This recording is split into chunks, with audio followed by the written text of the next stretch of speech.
Hello students of class 12th economics बेटे।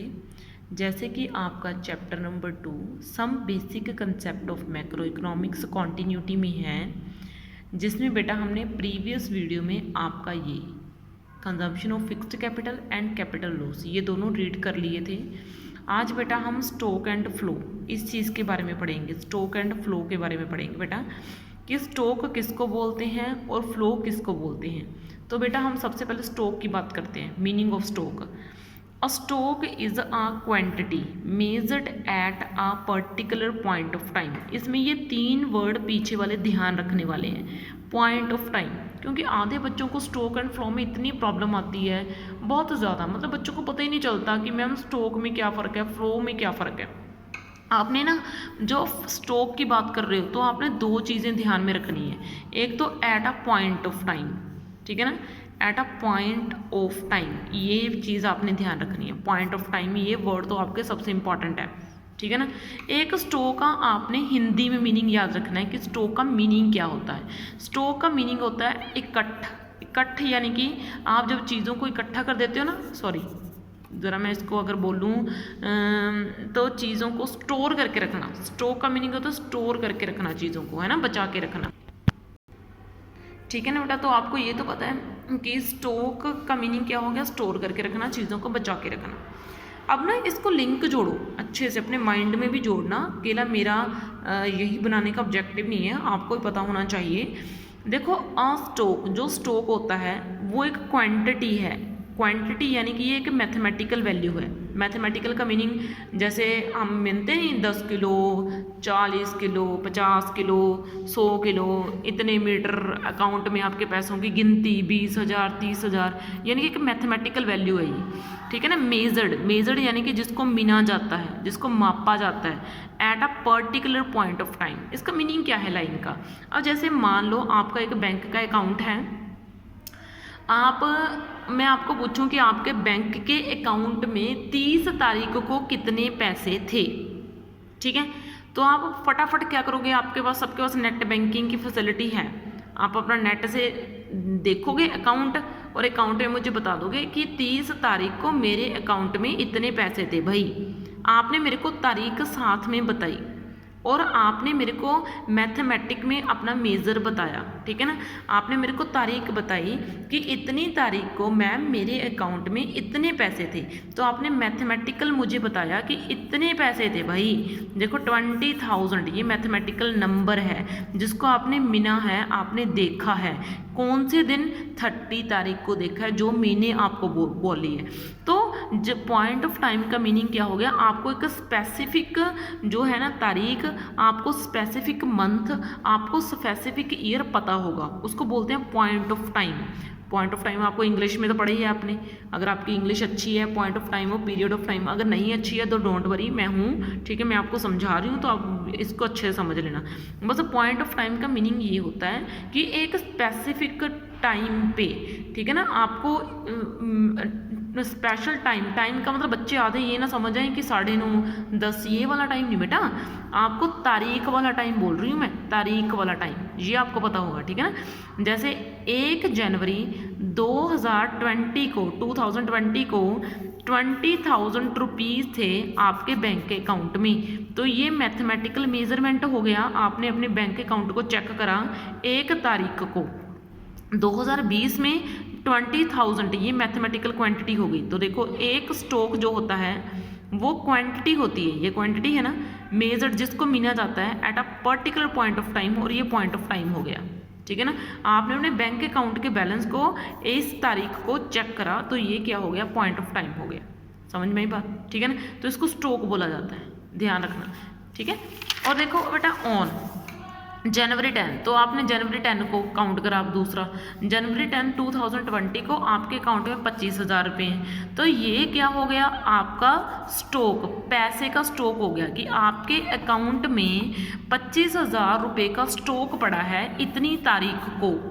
Stock का meaning मैंने क्या बोला, आपने 2 याद रखने हैं, एक तो हिंदी में कि स्टॉक को क्या बोलते हैं, और दूसरा पॉइंट ऑफ टाइम। तो ये पॉइंट ऑफ टाइम और ये मैथमेटिकल वैल्यू, ठीक है ना। और इस मैथमेटिकल वैल्यू को, ठीक है ना, हम क्या बोलेंगे, स्टॉक है। ये भी 25,000 रुपया अकाउंट मेरे अकाउंट में पड़ा है 10 जनवरी को, तो ये स्टॉक हो गया, इतना पैसा बचा हुआ हो गया, ठीक है ना। All such values are stock values, ये सभी वैल्यूज स्टॉक वैल्यूज होती हैं। As these are measured at, ये देखो इनको स्पेसिफिक पॉइंट पे मापा जाता है।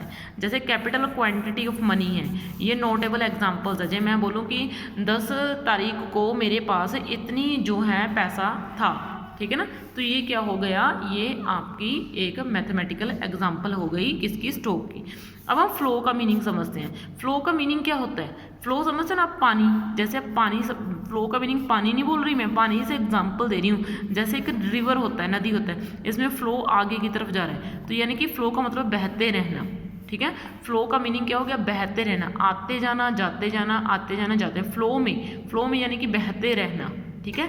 आगे की तरफ या पीछे की तरफ जाना, उसको फ्लो कहते हैं। जब कोई चीज़ एक जगह पर नहीं खड़ी रहती उसको फ्लो बोलते हैं। जैसे मार्केट है, मार्केट में पैसा कभी एक जगह पर खड़ा नहीं रहता। मैंने दुकान वाले को दिया, दुकान वाले ने अपने कस्टमर को मोड़ दिया, कस्टमर ने आगे किसी और को दे दिया, तो ये क्या हो गया, फ्लो हो गया कि इकॉनमी में पैसा जलता जा रहा है, चलता जा रहा है, चलता जा रहा है, वो एक जगह पर नहीं है भाई, ठीक है ना। तो ये फ्लो जो है, इसकी डेफिनेशन हम पढ़ते हैं। फ्लो जो है ये भी एक मैथमेटिकल क्वांटिटी ही है। ये देखो, फ्लो भी एक क्वांटिटी, क्वांटिटी का मीनिंग मैथमेटिकल नंबर होता है भाई, ठीक है। क्वांटिटी है मेजर्ड, यानी कि जिसको मापा जाता है ओवर आ स्पेसिफाइड पीरियड। इसमें ये 3 वर्ड आपने ध्यान रखने हैं, स्पेसिफाइड पीरियड ऑफ टाइम, ठीक है ना, स्पेसिफाइड पीरियड ऑफ टाइम।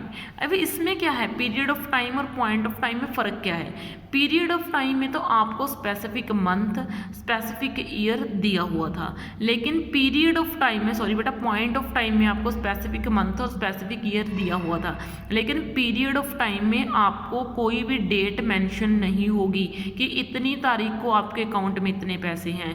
ये आप ध्यान में रखो, पीरियड में आपको कोई भी डेट वगैरह मेंशन नहीं होती है, ठीक है ना। आप सीधा बोलोगे कि मेरे अकाउंट में जनवरी के मंथ में मेरे अकाउंट में 25,000 रुपीज़ थे, तो यहाँ पे मैंने कोई डेट मेंशन नहीं करी है कि इतनी तारीख को मेरे अकाउंट में इतने पैसे थे। जब आपको कोई भी मेंशन ना करा गया हो स्पेसिफिक पॉइंट टाइम का, तो बेटा उसको फ्लो बोलते हैं, क्योंकि वहाँ पे पॉइंट नहीं बल्कि पीरियड मेंशन करा जाता है।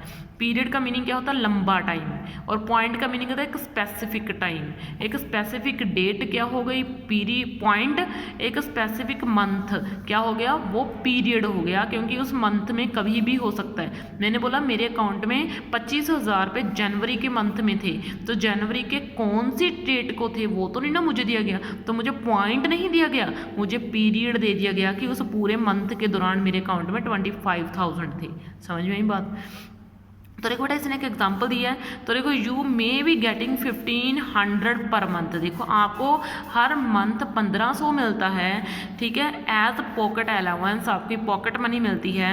यू मे बी स्पेंडिंग, आपने उसमें से 50 रुपीज़ एवरी डे, हर एक दिन आप कैंटीन में खर्च कर रहे हो, और आपको you may be getting 8% annual interest on. ये ना उसने एग्जाम्पल दिए हैं, भी वो बोला है कि 1500 आपको हर मंथ मिलता है, लेकिन कौन से मंथ मिलता है ये नहीं पता, कौन सी तारीख मिलता है ये नहीं पता। तो ये आपको बस पीरियड दे दिया गया कि आपको पूरे मंथ के लिए 1500 मिल रहा है, तो यहाँ पे पीरियड आ गया, कोई पॉइंट नहीं आया। समझ में आई बात, ठीक है।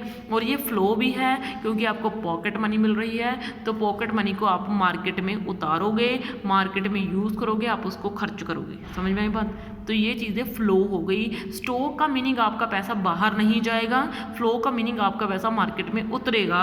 तो इसलिए मैंने फ्लो में एग्जाम्पल नहीं ली बैंक के अकाउंट की, मैंने यहाँ पे एग्जाम्पल ली थी बैंक के अकाउंट की period of time, point of time में, यानी कि स्टॉक में, क्योंकि जो बैंक में पड़ी हुई मेरी सेविंग है वो मेरी स्टॉक है, लेकिन जो मुझे पॉकेट मनी मिलेगी वो मेरा फ्लो है, क्योंकि वो मेरा मार्केट में मैं खर्च करूँगी तो वो कस्टमर के हाथ में जाएगा आगे आगे पैसा, तो वो मेरा फ्लो है। समझ में आई बात, ठीक है ना। तो ये चीज़ें आपकी फ्लो है भाई, ठीक है।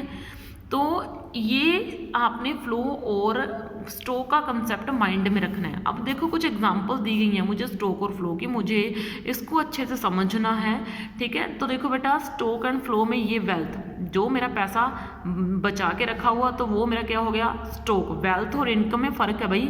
वेल्थ यानी कि जो पैसा आपके हैंड में नहीं है, जो आपका सेविंग अकाउंट में है, और इनकम जो आपके हैंड में है, जो आप खर्च करते हो, ठीक है ना। और स्टॉक के दूसरी एग्जांपल लेबर फोर्स, ठीक है ना। लेबर फोर्स, जो भी आपने लेबर लगाई हुई है उसका पैसा जो आपके पास रिजर्व है, जो भी आपने उसको पेमेंट के रूप में नहीं दिया, तो वो स्टॉक हो गया, ठीक है ना। जैसे मैं हूँ, मान लो मैं एक टीचर हूँ, एक स्कूल में काम कर रही हूँ, तो मेरा पैसा पूरे मंथ का भी इनके पास पड़ा है, तो वो मुझे मंथ के बाद देंगे, ठीक है ना। तो वो मेरा पैसा क्या हो गया, स्टॉक हो रहा है, बच रहा है स्कूल वालों के पास। तब देखो एक्सपेंडिचर ऑफ मनी, लेकिन जब मैं पैसे को खर्च कर रही हूँ तो वो क्या हो गया, पैसे को मार्केट में उतार रही हूँ, खर्च कर रही हूँ, तो वो मेरा फ्लो हो गया, मार्केट में उतर रहा है पैसा। कैपिटल, जो मशीनें मैंने एक पास ले ली, 10 मशीनें मान लो मेरे पास ले ली, तो मेरे पास 10 मशीनों का स्टॉक हो गया। लेकिन कैपिटल फॉर्मेशन यानी कि मैंने नई मशीनें ले रही हूँ, ठीक है ना, पुरानी मशीनें निकाल रही हूँ, तो वे क्या हो गया, फ्लो हो गया। कैपिटल फॉर्मेशन बोला है उसने, इन्वेस्टमेंट जिसको हम बोलते हैं, तो वो मेरा क्या है, फ्लो है भाई, ठीक है। स्टॉक में ये ना क्वेश्चन बनता है कि कैपिटल जो है वो एक स्टॉक है, लेकिन कैपिटल फॉर्मेशन एक फ्लो है, क्यों है, ये आपका क्वेश्चन बनेगा, इसको हम समझेंगे, ठीक है ना। तो ये देखो मैं कुछ बीच बीच में से एग्जांपल ले रही हूँ, जिसमें वाटर आपका पानी के टैंक के अंदर पड़ा है, जिसको आपने बिल्कुल यूज़ नहीं करा, तो वो स्टॉक हो गया।